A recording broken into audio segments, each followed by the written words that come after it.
So hello hi नमस्कार जय Jagannath friends. कैसे हो आप लोग। जैसे कि मैं अपनी पिछली वीडियो में बोला था कि मैं आपके लिए एक शानदार टॉपिक लेके आऊँगा जिसका नाम मैंने बोला था ओशियनोग्राफी। ठीक है, तो आज मैं आपके सामने आ गया हूँ इस टॉपिक के साथ। टॉपिक का नाम है ओशियनोग्राफी। ठीक है, अच्छे से पढ़ेंगे इस टॉपिक को, क्या है क्या नहीं इसमें। ठीक है, अच्छे से इसको निचोड़ निकालेंगे क्या है, अच्छे से पोस्टमार्टम करेंगे इसका।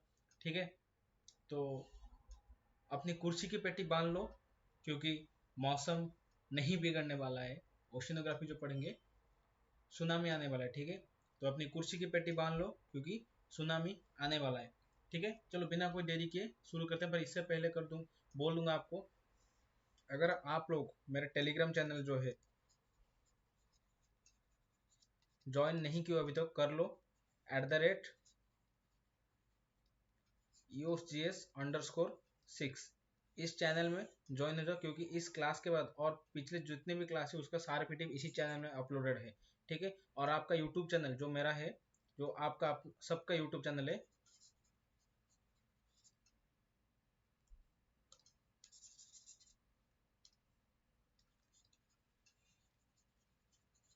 यूट्यूब जो है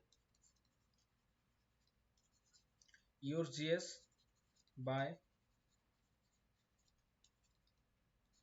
समीर सर। ठीक है, इसको सब्सक्राइब कर लेना क्योंकि मैं जितने भी न्यू अपलोडेड वीडियो शेयर करूंगा इसमें, तो आपको सब्सक्राइब करके बेल आइकन को प्रेस करना क्योंकि जितने भी वीडियो मैं अपलोड करूंगा आपको पहले नोटिफिकेशन आ जाएगा। ठीक है, फर्स्ट में नोटिफिकेशन आ जाएगा। ठीक है, चलो बिना कोई देरी के शुरू करते हैं। ठीक है, आज का टॉपिक क्या है हमारा।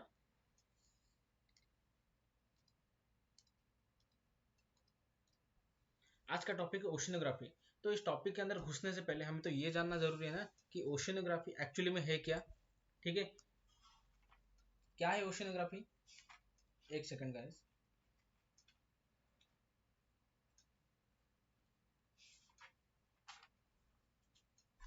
ठीक है, देखो ओशियनोग्राफी क्या है।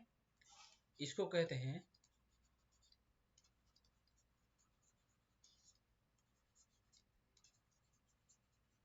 The study of ocean is called oceanography.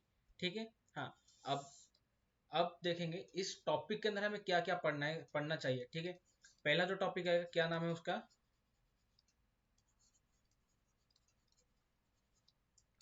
Ocean bottom relief features. ठीक है, दूसरा क्या हो जाएगा,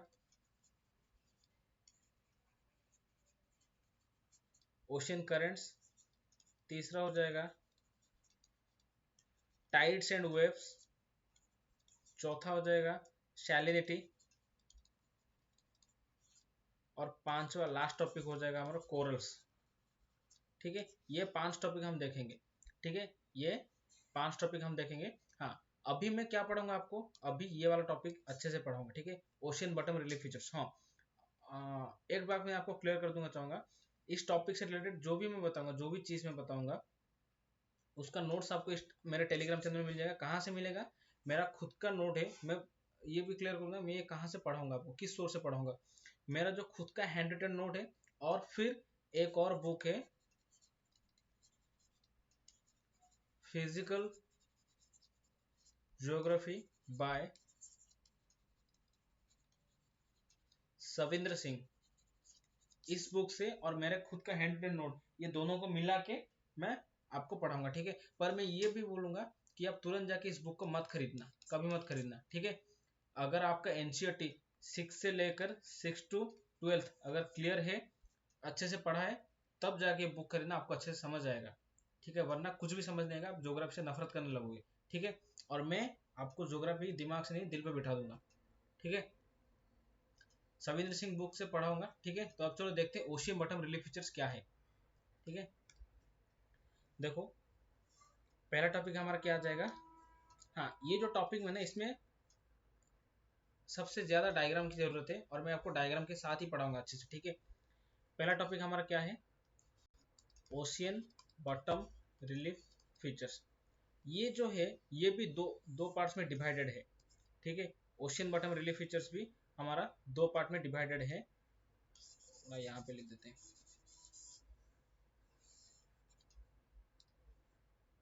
पहला टॉपिक जो हमारा ocean bottom relief features. Ocean bottom relief features क्या है? देखो, जैसे कि हमारे जमीन में माउंटेन्स वगैरह है, प्लेन्स वगैरह है, प्लेट्यू है, गड्ढे हैं, ठीक है, ये सारे के सारे ओशियन के नीचे भी है। तो इन सब के स्टडी को क्या बोलेंगे? Ocean bottom relief feature. जैसे कि हम पढ़ते हैं physical features of the world, physical features of India, तो इसमें जो जो माउंटेन्स के बारे में पढ़ते हैं ना, प्लेट्यूज के बारे में पढ़ते हैं, वैसे ही ओशियन के अंदर क्या है क्या नहीं, इसको उस स्टडी को क्या बोलेंगे? Ocean bottom relief feature. Relief features मतलब जो जो चीजें हैं उसमें अंदर। बॉटम का मीनिंग होगा नीचे, ओशियन का मीनिंग होगा समुद्र। समुद्र के नीचे क्या क्या है क्या नहीं, उस चीज को पढ़ने को क्या बोलेंगे? ओशियन बॉटम रिलीफ फीचर्स, ठीक है। और ये जो ओशियन बॉटम रिलीफ फीचर्स है, ये दो पार्ट्स में डिवाइडेड है, ठीक है। एक हो जाएगा हमारा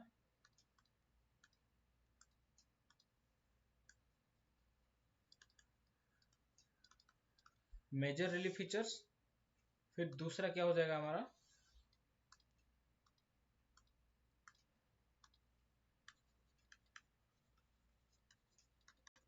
माइनर रिलीफ फीचर्स। बड़े बड़े और छोटे छोटे। बड़े बड़े में हम क्या देखेंगे? देखो,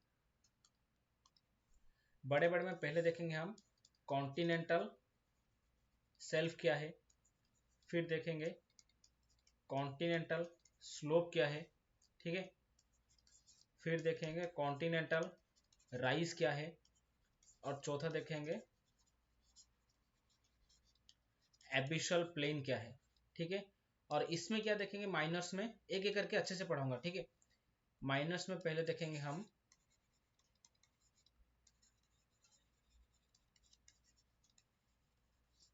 मिड ओशनिक रीजेस क्या है, ट्रेंचेस क्या है, सी माउंट क्या है, और गुयोट्स क्या है, ठीक है। पर सबसे ज्यादा इंपॉर्टेंट कौन सा है? ये कॉन्टिनेंटल शेल्फ। इस सारे टॉपिक में सबसे ज्यादा इंपॉर्टेंट क्या है? Continental shelf. अगर इसको अच्छे से समझ गए तो ये भी, ये सब कुछ अच्छे से समझ जाओगे, ठीक है। तो चलो, पहले ये जितने मैंने बोला कॉन्टिनेंटल शेल्फ से लेकर गुयोट्स होगी, ये आप एक डायग्राम में अपने दिमाग में बिठा लो। डायग्राम देख के अपने दिमाग में ये सब कुछ बिठा लो, ठीक है। ये वाला जो, ये जो पोर्शन है कॉन्टिनेंटल राइज, उस डायग्राम में नहीं है, मैं फिर भी दिखा दूंगा कहाँ पे है, किसको कॉन्टिनेंटल राइज बोलते हैं, ठीक है। डायग्राम देखो,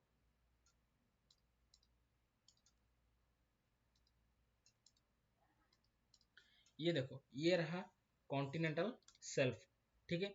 ये देखो, ये रहा कॉन्टिनेंटल स्लोप। यहाँ पे एक चीज है, देखो यहाँ पे, इसी को बोलते हैं क्या? इसी को बोलते हैं कॉन्टिनेंटल राइज, ठीक है। फिर क्या आ जाएगा हमारा? फिर देखो ये एबिशल प्लेन आ गया, प्लेन, ठीक है। फिर आ गया ट्रेंचेस, फिर आ गया देखो मिड ओशिनिक रिजेस, फिर आ गया देखो सी माउंट्स, ठीक है। फिर गुयोट्स, और लास्ट में जो वोल्केनिक आइलैंड, इस सी माउंट से जुड़ा हुआ है, ठीक है। देखो कॉन्टिनेंटल सेल्फ हो गया, स्लोप हो गया, राइज हो गया, एबिशल प्लेन हो गया, ट्रेंचेस हो गया, मिड ओशिनिक रिजेस हो गया, सी माउंट्स हो गया, गुयोट्स हो गया, ठीक है। चलो एक एक करके अच्छे से समझते हैं सब कुछ। देखो पहले हमारा क्या आ जाएगा?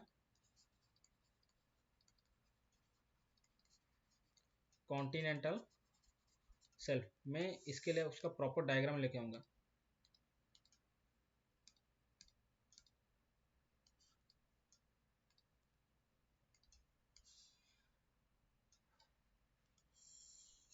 और मैं जो एग्जांपल दूंगा ना, ये आपके डेली लाइफ से जुड़ा हुआ होगा, ठीक है।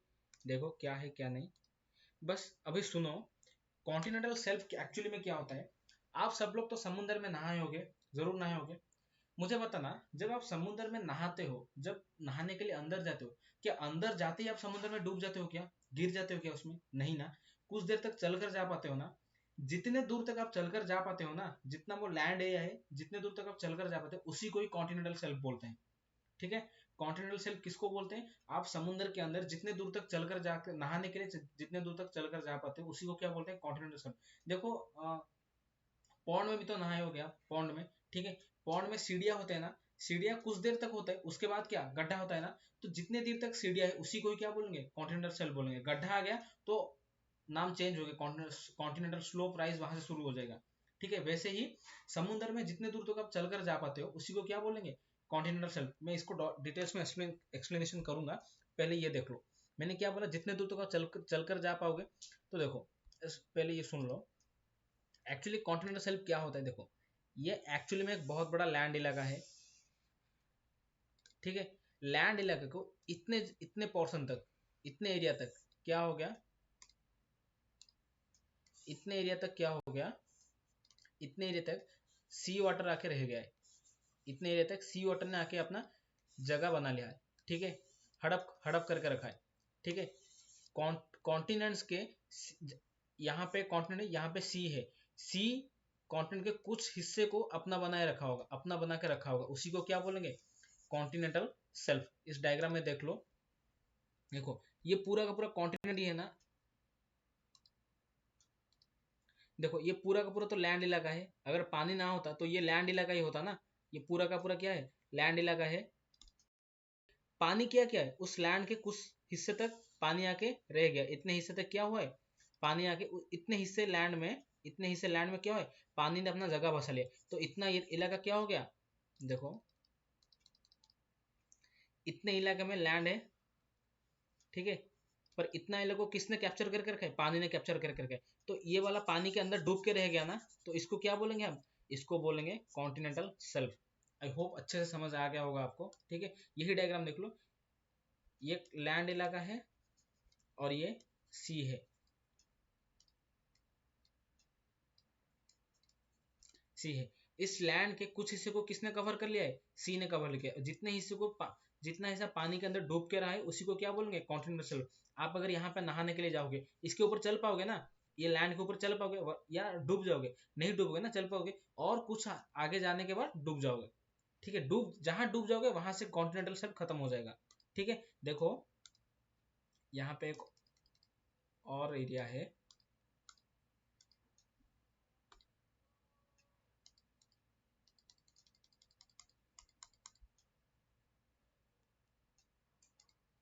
नहीं दिख रहा, देखो इसमें, देखो यहाँ पे आ रहा है, यहाँ पे क्या हो रहा है, यहाँ पे देखो, यहाँ पे एक और है, यहाँ पे एक और है, यहाँ पे क्या हो गया, ब्रेक हो गया ना, इसी ब्रेक को बोलेंगे कॉन्टिनेंटल सेल्फ ब्रेक। ये मैं अच्छे से जब मैं कॉन्टिनेंटल स्लोप पढ़ाऊंगा उसमें दिखा दूंगा, ठीक है, अच्छे से दिखा दूंगा, ठीक है। अब देखो कॉन्टिनेंटल सेल्फ सेल्फ तो समझ आ गया होगा। देखो कॉन्टिनेंटल स्लोप कैसे फॉर्मेशन कहते हो, देखो मैं थोड़ा लिख देता हूँ इसके बारे में।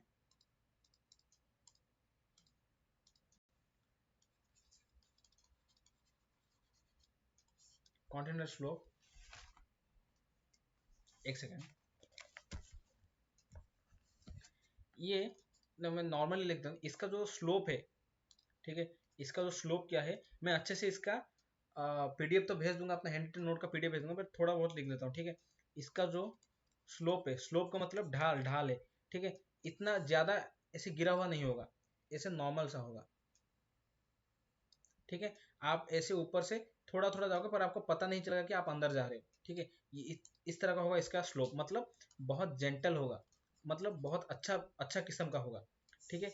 बहुत डाउन टू अर्थ होगा, ठीक है। इसका स्लोप हो गया जेंटल, मतलब कितने डिग्री तक होगा, ये 1 डिग्री तक ही होगा, 1 डिग्री ढला हुआ होगा, ठीक है। और फिर इसका मैक्सिमम डेप्थ कितना होगा,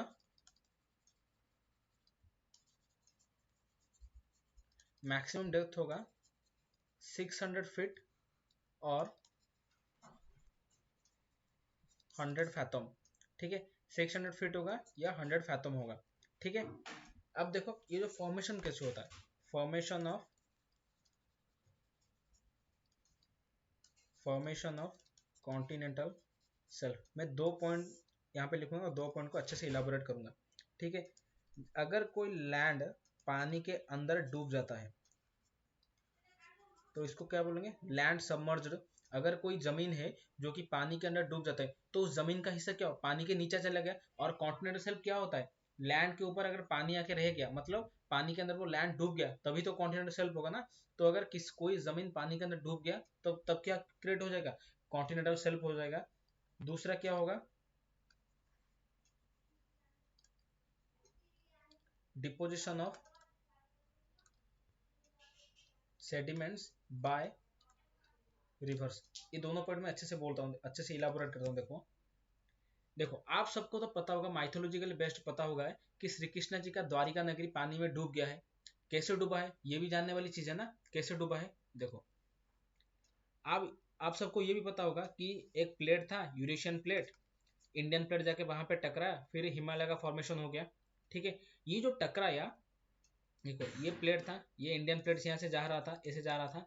जब यूरेशियन प्लेट से टकरा ना, तो इंडिया का जो वेस्टर्न पार्ट है, जो देखो जैसे इंडिया ऐसा है, ये जो साइड है वेस्टर्न वाला साइड, ये पहले जाके यहाँ से टकराया। ठीक है, ये टकराने का कारण क्या हुआ, बहुत जोर से टकराया, इसके कारण क्या हुआ, इसका जो वेस्टर्न पार्ट वाला द्वारिका नगरी है ना, ये टूट के पानी में गिर गया। पानी मतलब ऐसे गिर गया, देखो पहले लैंड तो ऐसे था, ठीक है, ऐसे हो गया।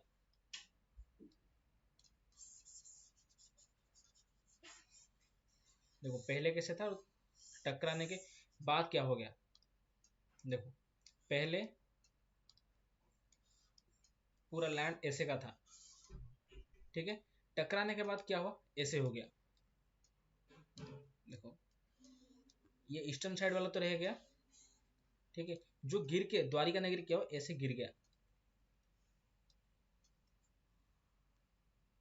समझ गए ना, ऐसे गिर गया, मतलब इस तरह का लैंड था, ये बीच से टूट गया, ऐसे हो गया, ये पानी के अंदर टूट गया। आई होप समझ आ गया होगा। ठीक है, देखो ये नहीं रब नहीं करूंगा, इसको ही रख देते हैं, ठीक है। देखो ये वो लैंड जो गिर गया, देखो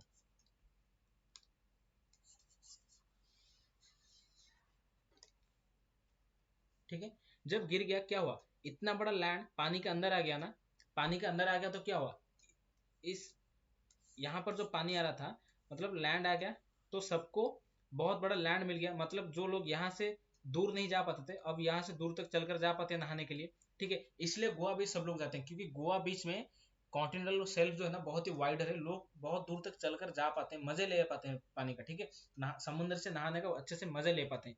ठीक है, इस तरह का होता है, लैंड सबमर्ज होकर कॉन्टिनेंटल शेल्फ क्रिएट होता है।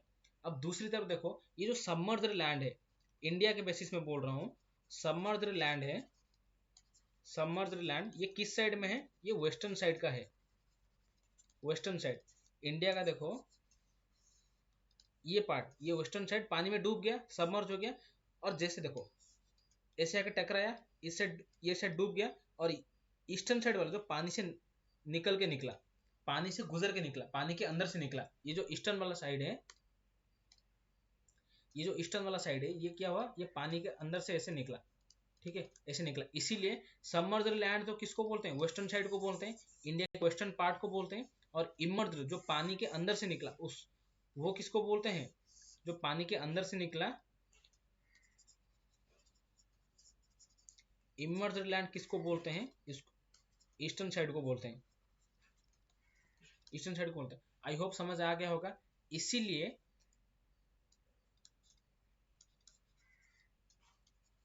द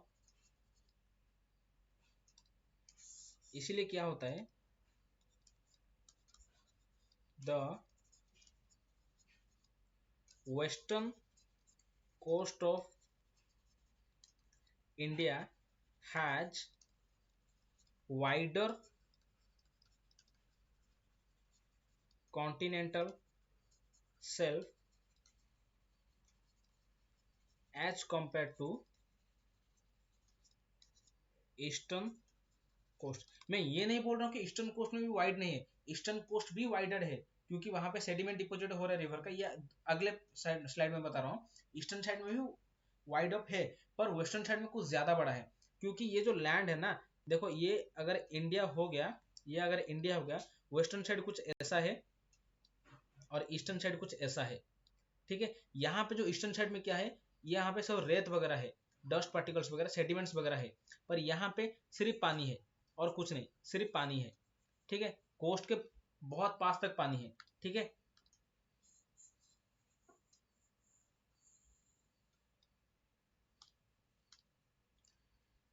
इसीलिए गुजरात का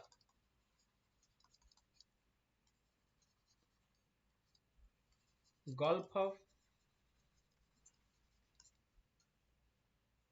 ऑफ खंबत और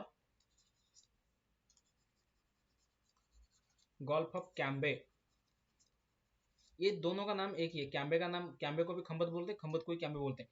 ये जो दोनों है, ये इसमें क्या है, इंडिया का, इंडिया लार्जेस्ट और वाइडेस्ट, लार्जेस्ट नहीं widest, India widest continental shelf है। देखो ये हमारा इंडिया हो गया,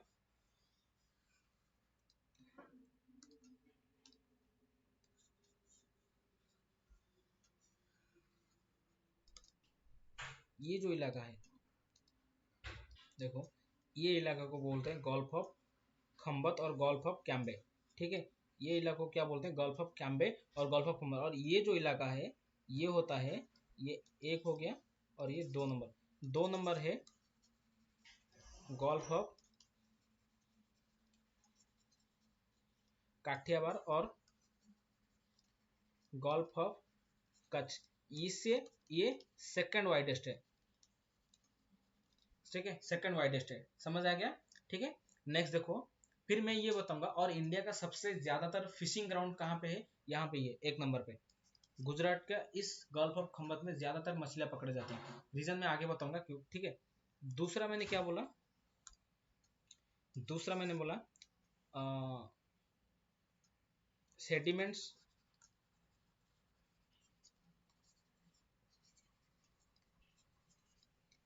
डिपोजिटेड बाय रिवर्स। देखो ये क्या होता है, आप सबको तो पता होगा। देखो मैं डेली डेली लाइफ में एग्जाम्पल लेता हूँ। आप समुद्र में जाके पैर धोने के लिए जाते हो, लहरें आते हैं, जब रिटर्न जाते हैं आपको क्या लगता है कि आपके पैरों के नीचे से वो जितने भी सैंड वगैरह है, रेत वगैरह है, वो खींच के चले जाते हैं समुद्र में। ऐसा लगता है ना, ऐसा लगता नहीं, ऐसा होता है। क्योंकि पानी जब आता है और जाता है उसके साथ वो अपने सारे चीज को ले जाता है, चाहे वो सेडिमेंट्स हो या कुछ भी हो, वो अपने सारे सबको साथ में ले जाता है। तो देखो इंडिया में बहुत सारी नदियां फ्लो होते हैं, नदियां बहते हैं, ठीक है। जितने भी ईस्ट फ्लोइंग रिवर्स है, वो मतलब बे ऑफ बंगाल में जितने रिवर्स गिरते हैं, ये देखो ये इंडिया हो गया हमारा, ठीक है। ये हो गया वेस्टर्न घाट। यहाँ से वेस्टर्न साइड में जितने भी रिवर्स आते हैं, ये नर्मदा हो गया, ये तापी रिवर हो गया, ये और महादेव, महादेव शरावती, पोनानी, पेन्नेरू, पांबा, ये सब हो गया। यहाँ से महानदी निकलता है, सुबर्णरेखा निकलता है, गोदावरी, कृष्णा, कावेरी, ठीक है। ये जो जितने भी ईस्टर्न साइड के रिवर में आते हैं, ये सब कुछ क्या फॉर्म करते हैं, डेल्टा। और डेल्टा क्या होता है, देखो कोई रिवर फ्लो हो रहा है, रिवर एंड में किससे जाके मिलेगा, सी में मिलेगा ना, रिवर जाके एंड में सी में मिलेगा। सी में मिलने से पहले अगर वो अपने लाए हुए सारे सेडिमेंट्स को सी के साइड में डिपोजिटेड कर देता है, ऐसे छोड़ देता है, तो ये क्या हो जाएगा, डेल्टा हो जाएगा। ये मैं अच्छे से बताऊंगा डेल्टा एक्चुअली में कैसे फॉर्म होता है क्या नहीं, मैं रिवर सिस्टम टॉपिक में बताऊंगा, ठीक है। ये डेल्टा हो गया। डेल्टा बस इतना याद रखो, अगर रिवर सी से मिलने से पहले अपना सारा सेडिमेंट सी के पास डिपोजिटेड कर देता है, रख देता है, छोड़ देता है, तब क्या हो जाएगा, डेल्टा हो जाएगा। सेडिमेंट्स, ठीक है, सेडिमेंट्स बोल रहा हूँ, सेडिमेंट्स अगर छोड़ देगा तब क्या हो जाएगा, डेल्टा हो जाएगा। और अगर कोई एक रिवर है जो बिना कोई सेडिमेंट डिपोजिशन के डायरेक्टली जाके सी से मिल जाता है, तो वो क्या हो जाएगा, एस्चुअरी। तो जितने भी वेस्टर्न साइड के रिवर्स है, नर्मदा, तापी, महोदय, सोरावती, पोन्नानी, पेन्नेरू, पांबा, ये सब रिवर में रिवर सिस्टम पढ़ाऊंगा, ठीक है। ये सारे रिवर क्या फॉर्म करते हैं, एस्चुअरी। और ये सुवर्ण रेखा महानदी से लेकर कावेरी तक क्या फॉर्म करते हैं, डेल्टा। तो सेडिमेंट डिपोजिट किस में होगा, सेडिमेंट डिपोजिशन किस में होगा, डेल्टा में होगा। किस में नहीं होगा, एस्चुअरी में नहीं होगा। तो यहाँ पे ज्यादा सेडिमेंट्स आएगा क्या, वेस्टर्न साइड में रिवर्स ऑफ एस्चुअरी फॉर्म करते हैं, मतलब सेडिमेंट डिपोजिशन नहीं होता। तो यहाँ पे तो सेडिमेंट डिपोजिशन नहीं होगा। सेडिमेंट डिपोजिशन किस में होगा, ईस्टर्न साइड में होगा, क्योंकि सारे रिवर्स अपने सेडिमेंट्स को डिपोजिटेड कर देते हैं, ठीक है। तो देखो जितने भी रिवर्स आके सेडिमेंट डिपोजिटेड करते हैं, वो सेडिमेंट्स कहाँ पे, यहाँ पे ही तो रहता है ना, ईस्ट कोस्टल के प्लेन पे रहता है। तो अकॉर्डिंग टू जियोलॉजिकल टाइम कहा जाता है कि द्वारिका नगरी बनने के बाद बहुत टाइम बाद ये सब सेडिमेंट डिपोजिटेड होने लगा, क्योंकि पहले हमारा वेस्टर्न का कॉन्टिनेंटल सेल बना, फिर बना ईस्टर्न का कॉन्टिनेंटल सेल, ठीक है। और ईस्टर्न के कॉन्टिनेंटल सेल भी वाइडर है, ये भी बहुत ही वाइडर है, पर वेस्टर्न कोस्ट बहुत ज्यादा वाइडर है, ठीक है। अगर कोई पूछेगा तो इंडिया का कौन सा कोस्ट बहुत ज्यादा वाइडर कॉन्टिनेंटल, किस कोस्ट में बहुत ज्यादा वाइडर कॉन्टिनेंटल सेल पे, आप क्या बोलोगे, वेस्टर्न कोस्ट। और किस में नॉर्मल है, ईस्टर्न कोस्ट, ठीक है।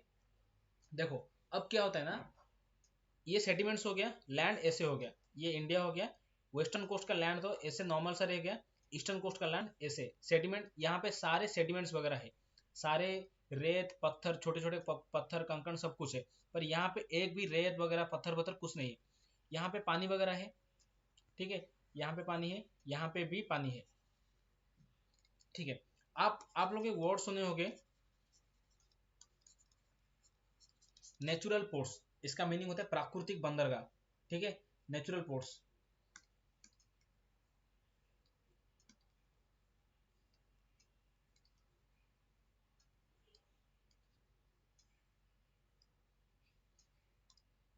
देखो नेचुरल पोर्ट्स क्या होता है,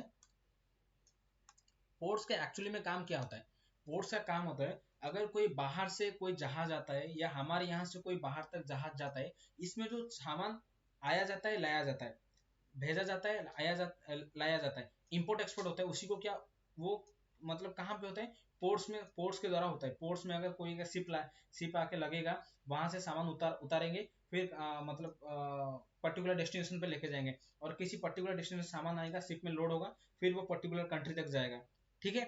इसका काम होता है नेचुरल पोर्ट्स का। तो नेचुरल पोर्ट्स इंडिया के सारे, नेचुरल पोर्ट्स, नेचुरल बोल रहा हूँ, प्रकृति प्रकृति से बना हुआ है, नेचुरल पोर्ट्स सारे के सारे वेस्टर्न पार्ट्स में है, वेस्टर्न साइड ऑफ इंडिया में है। और जितने भी आर्टिफिशियल बने, मानव के द्वारा जितने पोर्ट्स बने वो कहाँ पे, ईस्टर्न साइड में है। क्यों, देखो यहाँ पे क्या मैंने बोला, यहाँ पे सेडिमेंट्स भरपूर है, ज्यादा सेडिमेंट्स है, और यहाँ पे सेडिमेंट्स बिल्कुल नहीं है। अगर देखो कोई शिप आएगा ईस्टर्न साइड, इस साइड में देखो ईस्टर्न साइड ये है, वेस्टर्न साइड, अगर ईस्टर्न साइड में कोई शिप आएगा तो क्या वो जो सेडिमेंट्स उसके अंदर फंस जाएगा ना, रेत में फंस जाएगा, निकल नहीं पाएगा, तो कैसे, तो मतलब क्या, अगर कोई शिप आ रहा है इसमें फंस जाएगा तो ये कोस्टल तक आ पाएगा क्या, नहीं आ पाएगा, क्योंकि यहाँ पे सेडिमेंट्स में फंस गया, निकल भी नहीं पाएगा। इसीलिए यहाँ पे देखो अगर वेस्टर्न साइड में आता है, यहाँ पे तो सेडिमेंट्स बिल्कुल नहीं है, यहाँ पे आराम से वो क्या, ये कोस्ट तक आ पाएगा और आराम से कोस्ट से जा भी पाएगा। इसीलिए जितने भी नेचुरल पोर्ट्स हैं वो क्या होता है, किस साइड में है, वेस्टर्न साइड में है, ठीक है, एक सेकेंड,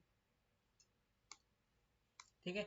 और जितने आर्टिफिशियल पोर्ट्स है वो कहाँ पे है, ईस्टर्न साइड में। आर्टिफिशियल पोर्ट क्या होते हैं, वहां पे रेत वगैरह बहुत बहुत है, उसको खुदाई खुदाई करके, उसको खुदाई करके वहां पे जो पोर्ट बना होगा उसको बोलते हैं नेचुरल, सॉरी आर्टिफिशियल पोर्ट।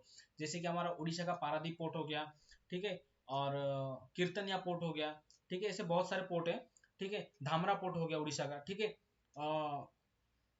ये हो गया आर्टिफिशियल पोर्ट। और नेचुरल पोर्ट्स क्या है, देखो नेचुरल पोर्ट्स आप कोई भी पोर्ट देख लो, वेस्टर्न साइड का तूतीकरण पोर्ट देख लो, कांडला पोर्ट देख लो, मोरमुगांव पोर्ट देख लो, जवाहर पोर्ट देख लो, कोई भी पोर्ट देख लो, सारे के सारे वेस्टर्न साइड में आएंगे। और सबसे मतलब चीजें आया जाता है कहाँ पे, वेस्टर्न साइड में ही आया जाता है, ठीक है, as compare to eastern coast. पर ईस्टर्न कोस्ट का एक एक्सेप्शन है, वाइजाग पोर्ट नाम सुना होगा आप, वाइजाग पोर्ट विशाखापट्टनम में, ये ईस्टर्न पार्ट का एक ही नेचुरल पोर्ट है, ठीक है, एक ही नेचुरल पोर्ट है, ये एक्सेप्शन है, ठीक है, ये एक ही नेचुरल पोर्ट है वाइजैक का। और जितने भी पोर्ट्स है ईस्टर्न साइड में वो सब कुछ क्या आर्टिफिशियल पोर्ट है, और वेस्टर्न साइड में सब कुछ नेचुरल पोर्ट है, ठीक है। आई होप ये आपको समझ आ गया होगा अच्छे से, ठीक है। अब नेक्स्ट देखो, ये तो कैरेक्टरिस्टिक्स मैंने बता दिया क्या होता है क्या नहीं। अब देखो इसका इंपोर्टेंस क्या होता है, एक बहुत बड़ा इंपोर्टेंस होता है कॉन्टिनेंटल शेल्फ का। इंपोर्टेंस ऑफ कॉन्टिनेंटल शेल्फ, देखो ये क्या होता है, देखो इससे पहले मैं दो टर्म बताऊंगा, एक होता है फुटिक जोन और दूसरा होता है अफुटिक जोन। ये दोनों क्या होता है, देखो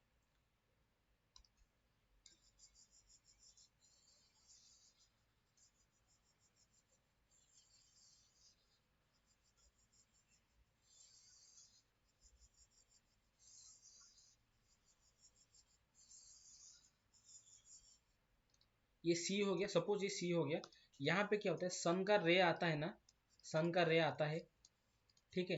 अगर सपोज इमेजिन कर लो एक सर्टेन डिस्टेंस है जिसका हाइट कितना है, हाइट नहीं डेप्थ कितना है, 200 मीटर तक क्या होता है, सन का रे आ पाता है, उससे नीचे नहीं नहीं पहुंच पाता, ठीक है, यहां तक कि सन का रे क्या होता है, आ पाता है, ठीक है।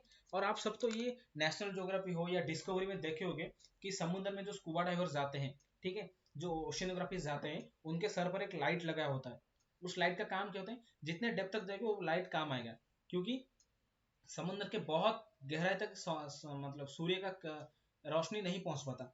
और एक फॉरेस्ट भी आपको याद होगा, अमेजन फॉरेस्ट, उसमें क्या होता है, वो फॉरेस्ट इतना घना है, इतना डेंस है, जहां उसके मिट्टी पर सन का लाइट नहीं आ पाता। ठीक है, अगर लैंड पे ही नहीं आ पाता तो समुद्र तो और बहुत गहराई है। ठीक है, 34,000 फुट 36,000 फुट गहराई है, तो वहां तक तो सनलाइट नहीं आ पाएगा। ठीक है, इसलिए वो जो समुद्र के अंदर जो जो जाते हैं ना, उनके सर पे एक लाइट होता है। ठीक है, हेडलाइट होता है। तो देखो, ये 200 मीटर मीटर तक क्या होता है, सन का रे आ पाते हैं। समुद्र में जितने दूर तक सन का लाइट आ पाएगा उसी को क्या बोलेंगे, फोटिक जोन बोलेंगे। और जहां पे नहीं आएगा उसको क्या बोलेंगे, अफोटिक जोन। ठीक है, समुद्र में जितने एरिया तक सन का लाइट आ पाएगा उसको क्या बोलेंगे, फोटिक जोन। और जहां पे नहीं आएगा उसको क्या बोलेंगे, अफोटिक जोन। ठीक है, ये तो समझ आ गया होगा। नेक्स्ट देखो इसका इंपॉर्टेंस क्या है। देखो, ये देखो, ये समुद्र हो गया।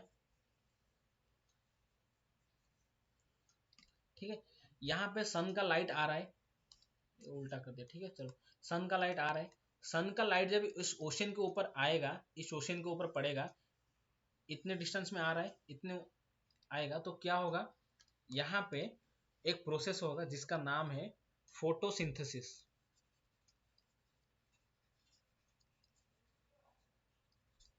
ठीक है, फोटोसिंथेसिस, ये क्या होता है, ये क्या होता है फोटोसिंथेसिस, इसमें खाना बना जाता है प्लांट्स के द्वारा। ठीक है, और फोटोसिंथेसिस होगा, जितना अधिक फोटोसिंथेसिस होगा, इसमें क्या होगा,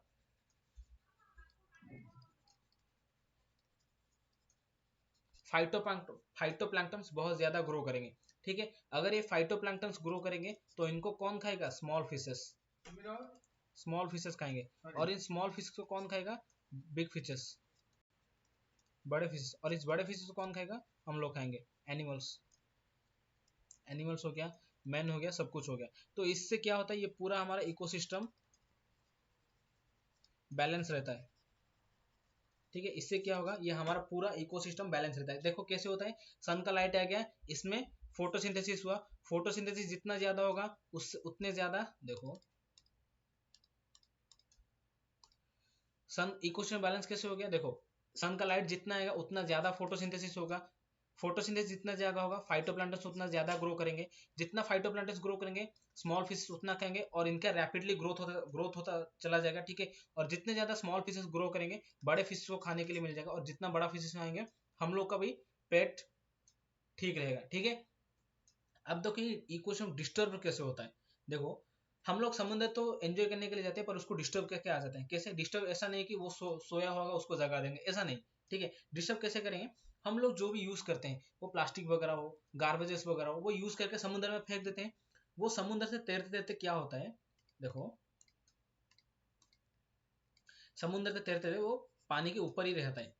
ठीक है, ऐसे पानी के ऊपर ही रहता है। ठीक है, अब एक एग्जांपल ले लो, बहुत ज्यादा बारिश हो रहा है, आपके पास एक छतरी भी है। ठीक है, बहुत ज्यादा बारिश हो रहा है, आप भी ना भीजोगे तो क्या करते हो, छतरी को ओपन कर देना।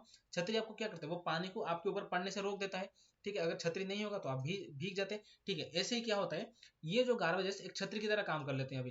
पर हमें पॉजिटिवली चाहिए कि पानी हमें नहीं पड़ना चाहिए, पर इनको इन समुद्र में सनलाइट चाहिए। और अगर ये जो ऑब्स्ट्रक्ट का हैम्परिंग कर रहे हैं, देखो जैसे सन रे आ रहा है, ये गार्बेज से रह गया, तो ये सन रे का क्या होता है, गार्बेज के ऊपर रह जाता है, पानी में नहीं जाता। तो पानी में नहीं जाएगा तो क्या नहीं होगा, फोटोसिंथेसिस नहीं होगा। अगर फोटोसिंथेसिस नहीं होगा, फाइटोप्लैंक्टन्स ग्रो नहीं करेंगे। फाइटोप्लैंक्टन्स ग्रो नहीं करेंगे, स्मॉल फिशेस को खाना नहीं मिलेगा, स्मॉल फिशेस मर जाएंगे, खाना नहीं मिलेगा तो मर ही जाएंगे ना। तो क्या होगा, बड़े फिशेस को खाना नहीं मिलेगा, बड़े फिश को खाना नहीं मिलेगा तो हमें भी मछलियां खाने को नहीं मिलेगा। तो इससे क्या हो गया, इकोसिस्टम पूरा डिस्टर्ब हो गया। ठीक है, देखो एक सनलाइट के कारण पूरा इकोसिस्टम बैलेंस रहता है। और हमारा थोड़ा सा डिस्टर्बेंस, जैसे वो गार्बेज से अगर समुद्र में फेंक देते हैं, उसके कारण सनलाइट समुद्र में नहीं पहुंच पाता, जिसके कारण फोटोसिंथेसिस नहीं होगा। और फोटोसिंथेसिस नहीं होगा तो फाइटोप्लैंक्टन्स ग्रो नहीं करेंगे, फाइटोप्लैंक्टन्स ग्रो नहीं करेंगे तो स्मॉल फिशेस भी ग्रो नहीं होंगे, और उसके कारण क्या होगा, बिग फिशेस भी मतलब मर जाएंगे, बिग फिशेस मर जाएंगे तो हमें खाना नहीं मिलेगा। तो ये हो गया पूरा इकोसिस्टम डिस्टर्ब, और इसके साथ पूरा कॉन्टिनेंटल शेल्फ मैंने आपको अच्छे से समझा दिया। ठीक है, इतना ही होता है कॉन्टिनेंटल शेल्फ के बारे में। फिर हमारा दूसरा क्या देखेंगे, दूसरा हमारा मुद्दा है क्या, कॉन्टिनेंटल स्लोप। ठीक है, देखो कॉन्टिनेंटल स्लोप क्या होता है।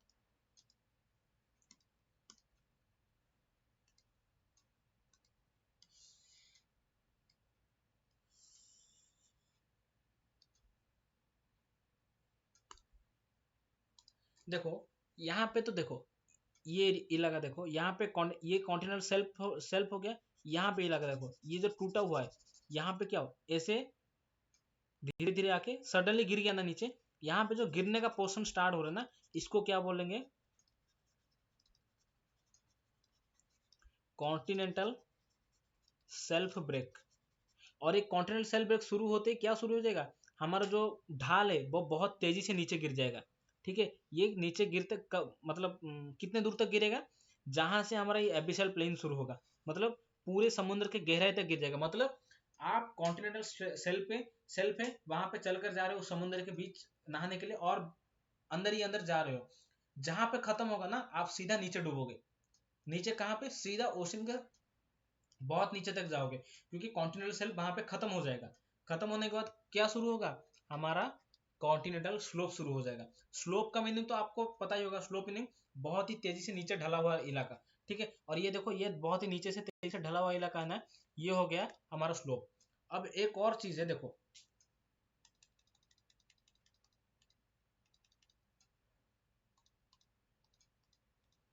ठीक है, ये क्या हो जाएगा हमारा कॉर्नर स्लोप हो गया। यहाँ पे क्या होता है ना, देखो मैंने पहले जैसे बोला कि पानी आता है, समुद्र का पानी आता है, जाते वक्त यार आपके पैरों तले सारे सेडिमेंट्स को लेके चला जाते हैं। बहुत तेजी से अगर एक बार चला गया, तो ये जो सेडिमेंट्स क्या हो गए, यहाँ पे कॉन्टिनेंटल स्लोप पे अगर वो सेडिमेंट्स पहुंच गए, तो क्या हो गए, वो बहुत तेजी से ऐसे रोल डाउन करके नीचे तक आ जाएंगे, क्योंकि यहाँ पे जो ढाल है वो बहुत तेजी से नीचे गिरा हुआ है ना। इसलिए सेट अगर देखो आप साइकिल में जा रहे हो, सडनली आपको बहुत गिरा हुआ रास्ता मिल गया, मतलब बहुत ही ढला हुआ रास्ता मिल गया, आपका स्पीड बहुत ही तेज हो जाएगा या फिर स्लो हो जाएगा। बहुत ही तेज हो जाएगा। ऐसे ही सेडिमेंट्स को एक बहुत ही नीचे गिरा हुआ रास्ता मिल गया, तो क्या हो गया, वो बहुत तेजी से ऐसे आपस में घसीटते हुए रोल डाउन करके नीचे आ जाएंगे, और नीचे आकर यहाँ पे इस इलाके में एक गद्दा बना के रह जाएंगे, एक छोटा सा पर्वत बना के, पहाड़ बना के, एक माउंट बना के रह जाएंगे। जिस माउंट को हम बोलेंगे कॉन्टिनेंटल राइज। ठीक है, इस राइज का काम कुछ नहीं होता, अगर ओशनोग्राफिस्ट इस राइज तक पहुंच गए तो इनको एक ट्रांजिशन जोन मिल जाता है, कि उनको एक चेतावनी आ जाता है कि आगे जाएंगे तो बहुत ही खतरनाक फेजेस होगा, क्योंकि उसके बाद एबिशल प्लेन आएगा। क्योंकि राइज के बाद क्या होता है, सन का जो लाइट होता है ठीक से पहुंच नहीं पाता, मतलब पहुंचता ही नहीं है। ठीक है, तो अंधेरा रहता है। यहाँ पे छोटे छोटे छोटे मिड ओशनिक रीजेस भी है, माउंटेन भी है, कब जाके कौन टकराएगा किसको पता। इसलिए राइज एक उनके लिए ट्रांजिशन जोन है, उनके लिए इंडिकेटर जोन है। ठीक है, कॉन्टिनेंटल राइज हो गया, कॉन्टिनेंटल स्लोप भी हो गया। देखो कॉन्टिनेंटल स्लोप क्या है, देखो कॉन्टिनेंटल स्लोप क्या है, एक सेकेंड। इट स्टार्ट्स और it begins when the self break self break where the stiffness increases. Stiffness मतलब देखो कॉन्टिनेंटल शेल्फ में कैसा था, ऐसे नॉर्मल था, कॉन्टिनेंटल शेल्फ ऐसे नॉर्मल था, अचानक गिर गया, तो इसमें क्या होता है, उसका स्टिफनेस बहुत ज्यादा गिर गया। ठीक है, इंक्रीजेस हो गया, increases up to the ocean floor. देखो मैंने कहा ना, ऐसे गिर के कहां तक है, ये यहां तक ओशन फ्लोर तक गिर गया। ठीक है, नेक्स्ट देखो क्या होता है,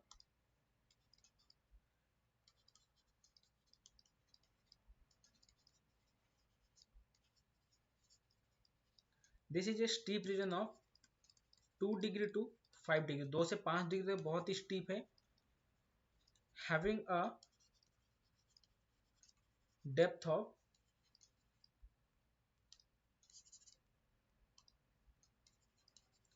300 से 3600 मीटर तक उसका गहराई है। ठीक है, देन लास्ट पॉइंट है, ड्यू टू द, ये जो ये मैं क्या मैंने जो भी नोट लिया ना वही लिख रहा हूँ यहाँ पे। ठीक है, स्टीपनेस ऑफ द स्लोप, इस ढाल के कारण, ढाल बहुत ही स्टीप है, इसके कारण क्या होता है, sediments roll down and get accumulated as the bottom,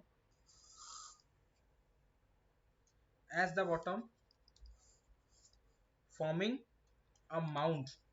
mount मतलब गद्दा, ठीक है, गद्दा बहुत बड़ा छोटा सा माउंटेन है, ठीक है, इसको क्या बोल रहे थे, नोन एज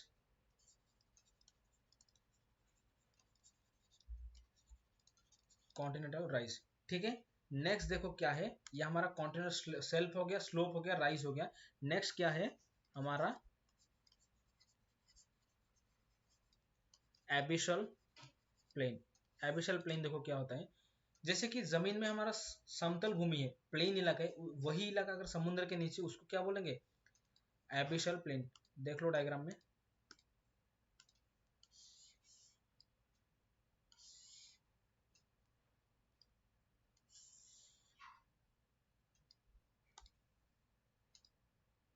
ये इलाका देखो, ये पूरा प्लेन इलाका है ना, यहां से लेकर ये पूरा प्लेन इलाका है, इसी को क्या बोलते हैं, एबिशल प्लेन, ठीक है, नीचे तो लिखा ही होगा।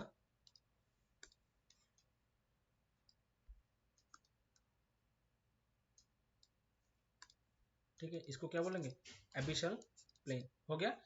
एबिशल प्लेन क्या होता है देखो, एबिशल प्लेन ये छोटा सा चीज है जो एबिशल प्लेन, एक सेकंड गाइस,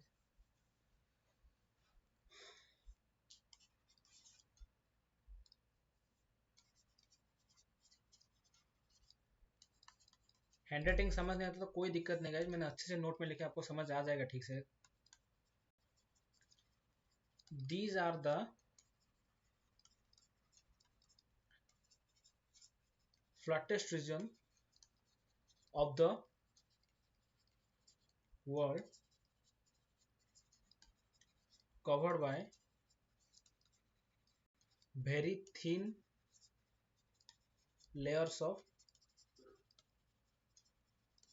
सेडिमेंट्स। देखो क्या होता है, यहाँ पे जो है ना, यहाँ पे बहुत पतले परत का सेडिमेंट्स है, बहुत ही पतला, बहुत ही पतले परत का सेडिमेंट्स जहाँ पे दिखाई देगा, और जहाँ पे पूरा प्लेन लगा, वहाँ पे कोई हड़ मतलब उठा ही नीचा ही गिरा हुआ नहीं, उठा हुआ ऐसा कुछ नहीं होगा, पूरा का पूरा प्लेन होगा, वहाँ उसको क्या बोलेंगे, एबिशल प्लेन, और ये बहुत ही पतले सेडिमेंट से बनाया हुआ था, ठीक है। नेक्स्ट हमारा है मिड ओशियनिक रीजस, ठीक है, मिड ओशियनिक रीजस, ये मैं पहले आपको लिख दूंगा, फिर आपको समझ, एक सेकंड में पानी पी लेता हूँ।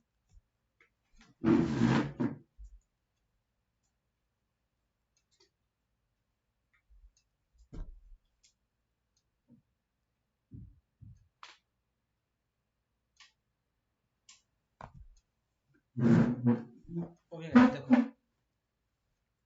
मिड ओशियनिक रीजस एक्चुअली में क्या होता है, ए चेन ऑफ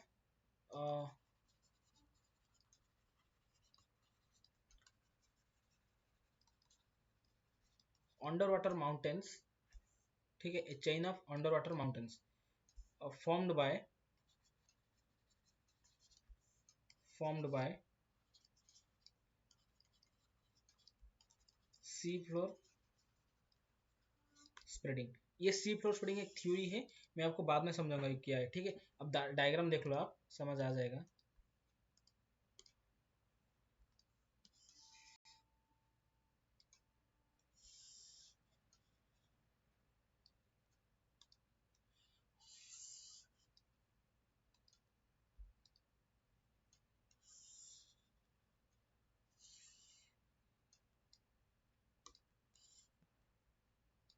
देख लो, ये देखो, ये छोटा छोटा माउंटेन्स वगैरह है ना, सब छोटे छोटे माउंटेन्स यहाँ पे है, चेन में, बहुत ही मतलब किसी से छूटते नहीं है, एक साथ में मिलकर रहते हैं, हम साथ साथ है, ठीक है।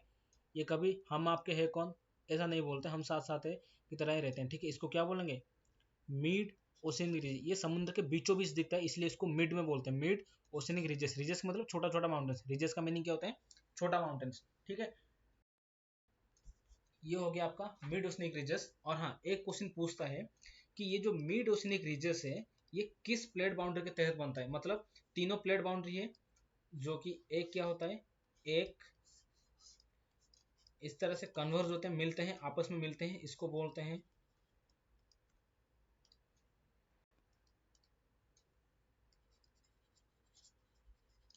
Convergent plate boundary. एक है जो एक दूसरे से अलग होते हैं, ठीक है, इसको बोलते हैं डाइवर्जेंट प्लेट बाउंड्री। और एक है जो एक दूसरे से घसीटते हुए निकलते हैं, क्रॉस करके निकलते हैं, इसको बोलते हैं transform plate boundary. I hope clear हो गया। ये मैं बताऊंगा, प्लेट टेक्टोनिक थ्योरी में बताऊंगा।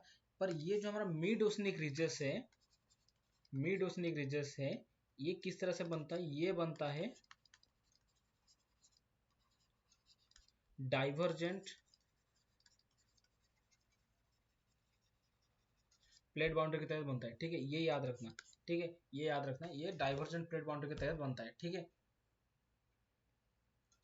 हाँ, एक और चीज मैं भूल गया वहां पे बोलना, एबिशियल प्लेन को ही बोलते हैं, this is also known as deep sea plain, ठीक है, डीप सी प्लेन इसको ही बोलते हैं। मिड ओशनिक रिजेस भी हो गया। फिर लास्ट में क्या एक और क्या देखेंगे, 6 नंबर, ट्रेंचेस। ट्रेंचेस क्या होता है, देखो, ट्रेंचेस होता है हमारा,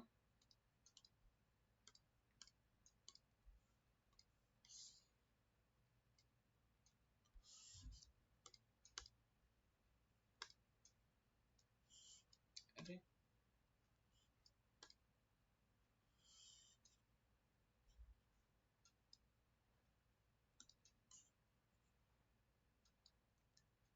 देखो, ये रहा ट्रेंचेस, ये रहा जो बड्डा, बहुत बड़ा गड्ढा है ना, इसी को क्या बोलते हैं, ट्रेंचेस। समुद्र के बीच में बहुत बड़ा गड्ढा है। आप सबको मतलब जब बच्चे थे तब तो पढ़े हो गए, दुनिया का सबसे बड़ा गड्ढा कौन सा है, मरीना ट्रेंचेस। ये नाम तो सुना होगा, पैसिफिक ओशन में जो है मरीना ट्रेंचेस, इसी को क्या बोलते हैं, ट्रेंचेस। बहुत बड़ा गड्ढा, दोनों लैंड ऐसे अलग होके गड्ढा बना है। ये देखो, ये दोनों लैंड तो अलग हुआ है, पर ये कन्वर्जेंट प्लेट बाउंड्री के तहत बनता है, ठीक है, याद रखना, ये कन्वर्जेंट प्लेट बाउंड्री के तहत ही बनता है, ठीक है। मैं लिख देता हूँ यहाँ पे,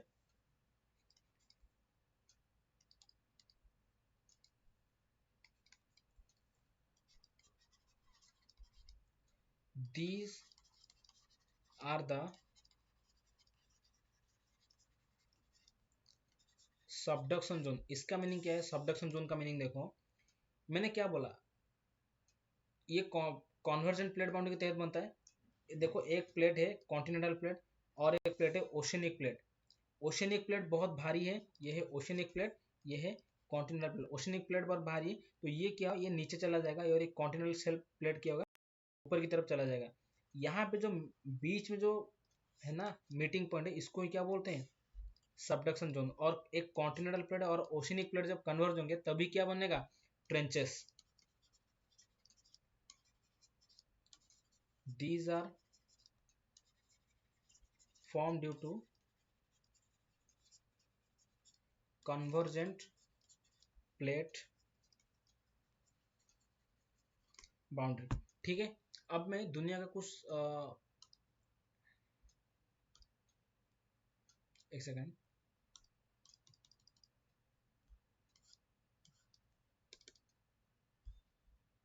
दुनिया का कुछ इंपॉर्टेंट ट्रेंचेस के नाम लिखता हूँ, आप याद कर लेना।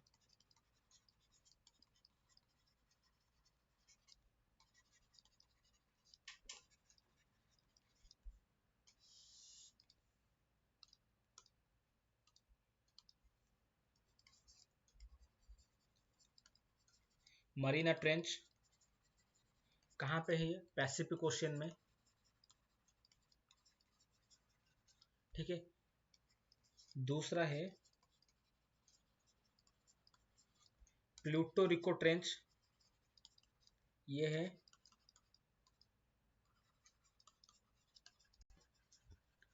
पैसिफिक ओशन में जो मैरीना ट्रेंच, ये दुनिया का सबसे बड़ा है, ये सेकंड लार्जेस्ट है, ठीक है। दूसरा बड़ा है प्लूटो रिको ट्रेंच। तीसरा है मिंडानो ट्रेंच, मिंडानो ट्रेंच कहाँ पे? फिलीपींस में, फिलीपींस में, ठीक है। चौथा है जापान ट्रेंच, जापान ट्रेंच कहाँ में है? जापान में है। फिर पांचवा है कोरिल ट्रेंच, ये है जापान एंड रशिया के बीच में है कोरिल ट्रेंच, ठीक है। ये कुछ इंपॉर्टेंट ट्रेंचेस, इसको याद कर लेना। फिर क्या देखेंगे हम? सी माउंट्स, ठीक है। सी माउंट्स, इसके लिए डायग्राम की जरूरत नहीं पड़ेगा। सी माउंट देखने, डायग्राम अच्छे से देख लो, आपको भी कोई दिक्कत नहीं होगा।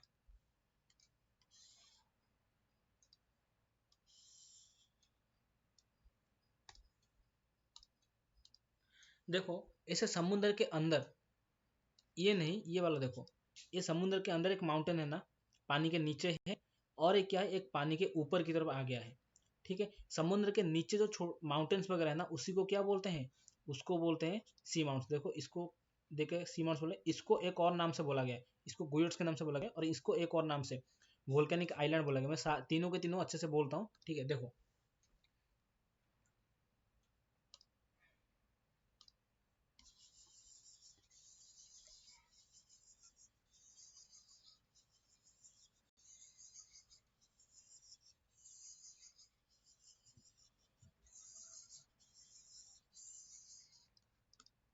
ठीक है। देखो, समुद्र के अंदर अगर कोई एक माउंटेन है, इसको क्या बोलेंगे?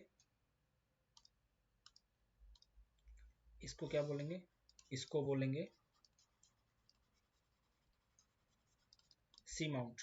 अगर कोई एक माउंटेन है जो बहुत तेजी से ऊपर उठ के उसका कुछ पार्ट पानी के ऊपर है, ठीक है, ये वाला जो हिस्सा है, ये वाला हिस्सा, ये पानी के ऊपर है, ठीक है।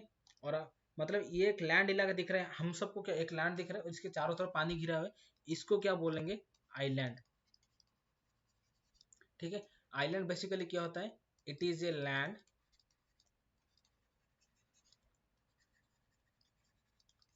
Which is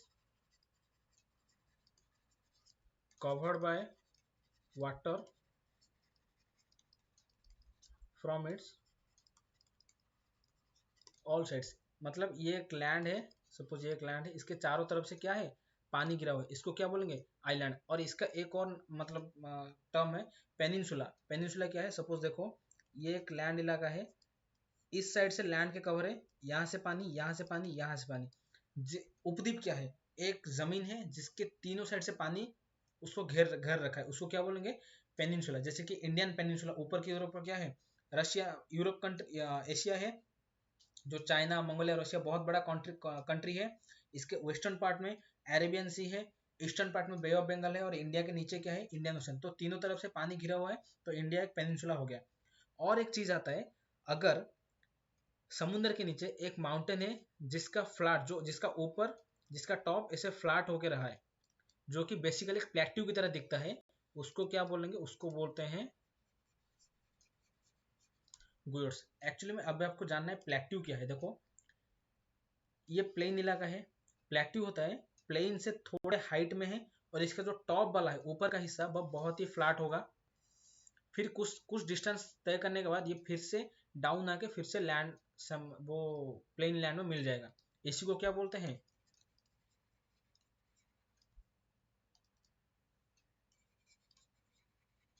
plateau. वही अगर समुद्र के नीचे दिखाई दे रहा है, उसको क्या नाम है?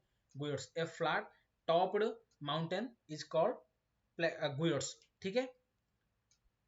आई होप सारा का सारा समझ आ गया होगा आपको। ये सारा का सारा जो ये पीडीएफ के साथ ही मैं क्या, वो जो मेरा हैंड रिटन नोट है वो आपको अच्छे से दे दूंगा, ठीक है। कोई दिक्कत नहीं इसके लिए, ठीक है। आपको अगर चाहो तो आप उससे नोट, नोट ही क्या बनाओ, वो तो एक खुद खुद ही नोट है, नोट बनाओ उसमें, और नोट क्या बनाओगे, ठीक है। कोई नोट बनाने की ज़रूरत नहीं है, वहाँ पे मैं अच्छे से आपको दे दूंगा, ठीक है। मेरा नोट वो सब कुछ दे दूंगा वहाँ पे। एक सेकेंड। हाँ, तो आई होप ये टॉपिक आपको अच्छे से समझ आ गया होगा। किसी में कोई दिक्कत नहीं होगा। अगर किसी को कोई भी पार्ट में दिक्कत है, उस वीडियो को एक दो बार देख लेना, आगे पीछे करके देख लेना, आई होप क्लियर हो जाएगा। ठीक है। और फिर भी डाउट क्लियर नहीं होता तो मुझे कमेंट में बताना, मैं आंसर मतलब, या तो वो ग्रुप में बताना, टेलीग्राम ग्रुप है, जो टेलीग्राम ग्रुप क्या मैंने बताया था पहले, टेलीग्राम जो है @yourgs_06, इस ग्रुप में ऐड होना। किसी को कोई भी डाउट है तो उसमें पूछना, मैं पर्सनली उसको आंसर करूंगा। फिर भी ना समझता है, मैं उसको फ़ोन करके उसको समझा दूंगा कैसे भी। और अगर फिर भी ना समझ नहीं आता तो मैं सजेस्ट कर लूँगा कि भाई कि इस सर का वीडियो देख लो, कि इस मैम का वीडियो देख लो, शायद आपको समझ आ जाएगा। ठीक है। मैं ये कभी नहीं बोलूँगा कि आप सिर्फ मेरे वीडियो देखो और मेरा अगला वीडियो आने तक वेट करो, ऐसा मैं बिल्कुल नहीं बोलूँगा। आपको मेरे से अच्छा लगता है पढ़ना तो मेरे से पढ़िए, वरना किसी और टीचर से अच्छा लगता है, उनका अच्छे से समझ आता है तो उनसे पढ़िए।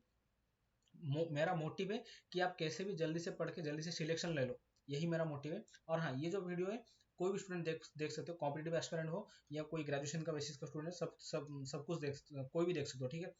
बस जिस टीचर का आपको अच्छा लगता है उनका देखो, मैं नहीं बोल रहा सिर्फ मेरा देखो। ठीक है। और अगर वीडियो अच्छा लगा तो उसको लाइक करिए, कमेंट करिए कैसा था क्या नहीं। ठीक है। और किसी को डाउट है तो वो भी कमेंट करिए, अपने दोस्तों के साथ वीडियो ज़रूर शेयर करना, और प्लीज़ चैनल को सब्सक्राइब करना। ठीक है। चैनल का नाम है yours GS bye Sameer sir. ठीक है। इस चैनल को जरूर सब्सक्राइब करना, क्योंकि मैं जो मेहनत करता हूँ उसके बदले में आपसे बस यही चाहता हूँ कि थोड़ा लाइक कर लो, शेयर कर लो, और चैनल को सब्सक्राइब कर लेना। ठीक है। और नेक्स्ट क्लास देखेंगे, नेक्स्ट क्लास में हम क्या, इसी पार्ट का जो सेकंड टॉपिक है, ओशियन करेंट्स, फिर इससे भी बहुत अच्छा डायग्राम के साथ इसको देखेंगे। ठीक है।